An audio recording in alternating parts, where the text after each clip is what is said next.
আপনারা এখন যেটা দেখতে পাচ্ছেন সেটা হলো ইসরাফিলের টিউমার। দেখতে পাচ্ছেন কত বড় একটা গরুর বুড়ির মতো, মানে এত বড় একটা টিউমার। তো দীর্ঘ 2 ঘন্টা 2.5 ঘন্টা মানে 3 ঘন্টা চেষ্টার পরে আসলে 3 ঘন্টার চেষ্টার পরে আসলে এত বড় টিউমারটা বের হয়েছে গরুর বুড়ির মতো।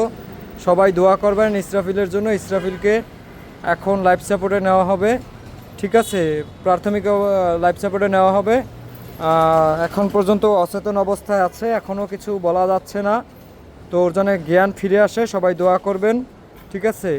এটাই হলো বর্তমান আপডেট। ওর মা বাবাও খুব কান্নাকাটি করতেছে, 24 ঘন্টা পর্যন্ত পার না হলে আসলে কিছুই বলা সম্ভব না। এবং ওর মা বাবা খুবই কান্নাকাটি করতেছে, সবাই কান্নাকাটি করতেছে।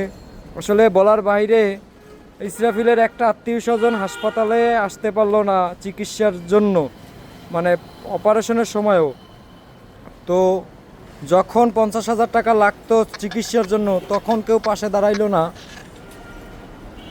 8.5 লাখ টাকা ম্যানেজ করে অপারেশন করলাম, তারপরেও তারা আত্মীয় স্বজন একজন আসতে পারলো না। অথচ হাসপাতালে মানুষের অভাব নাই, কেউ তার রক্তের না, মানে চারিদিকে শুধু ইসরাফিলের অ্যাটেন্ডেন্স, মানে কেউ তার রক্তের না।